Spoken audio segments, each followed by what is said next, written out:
hunt for adventure begins at Busch Gardens.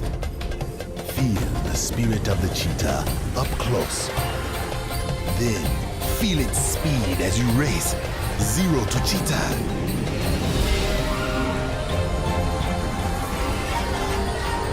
Ride Cheetah Hunt only at Busch Gardens.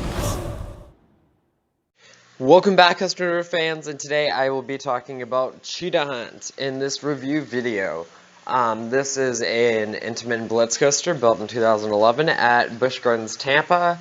And if you would have told me that I would be doing a fairly positive review a few years ago about Cheetah Hunt, I would have been like, what are you talking about?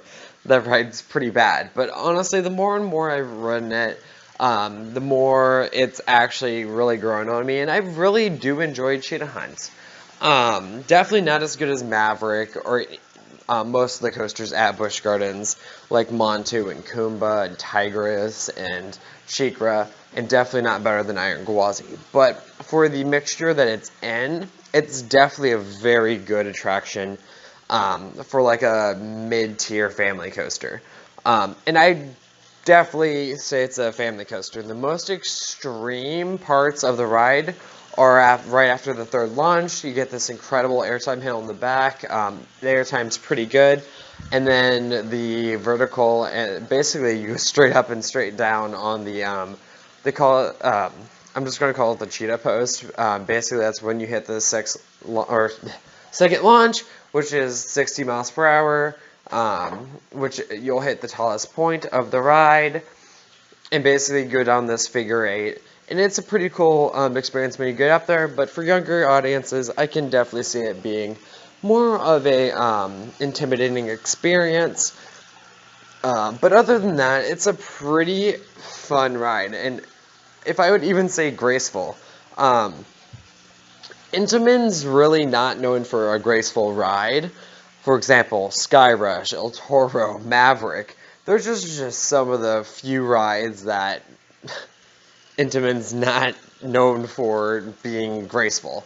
And even some of their newest ones, like Taga, sorry if I pronounced that wrong, and Terran, those rides look incredibly insane. And they're definitely not meant for families. Thrill seekers are definitely the key goal for those rides.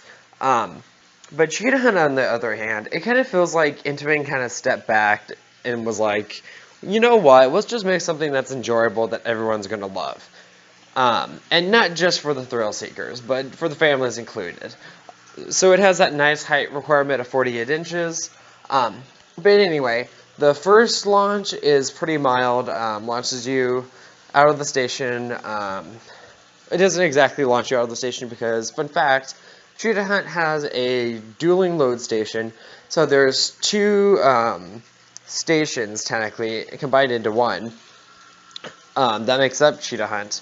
So anyway, if you're in the first train, basically you just you move forward and then you launch. But if you happen to go on a day where that second loading station is, you will have a delay, so you don't get that initial like sudden like, oh, we're accelerating. It's more like, oh, okay, and then bam, you move. So if you do go, try to get the first train of Cheetah Hunt, because that will make the overall ride experience, in the beginning anyway, more enjoyable. But anyway, so after that, you kind of bend, go to the left, kind of whip around a little bit, go underneath this bridge, and that's where you hit this second launch, which is the fastest launch at 60 miles per hour, into this top hat figure 8 thing, like I was talking about earlier.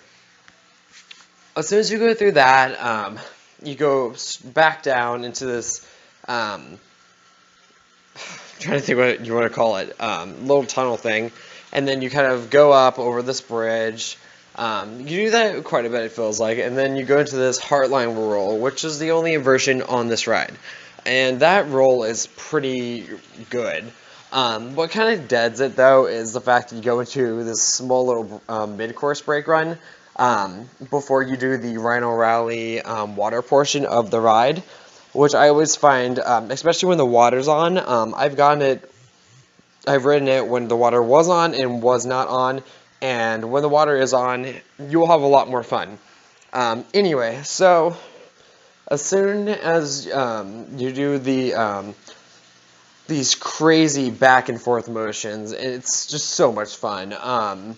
You go into that third launch, which is where that amazing airtime hill is, and then you kind of just meander around a little bit, back to the station, and then you pop up a little bit to this really weird hill that goes into the brakes, but it has brakes on it, so you definitely feel like you just get hit real hard with those. And I'll go into a little bit of why that is, and I used to not like the ride because of that factor. I've always disliked Cheetah Hunt for the final portion because the restraints always hurt me.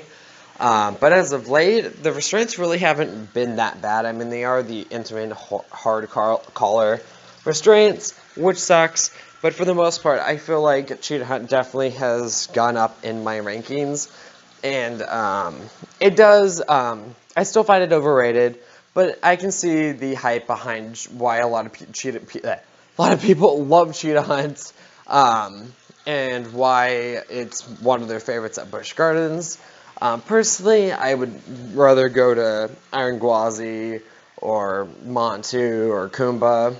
But and I definitely don't feel like it's the best launch coaster in the park because you got Tigris on the other side, which is a phenomenal launch coaster in my opinion. But anyway, if you guys like this video, leave a like, leave a comment, and we'll see you guys out in the queues.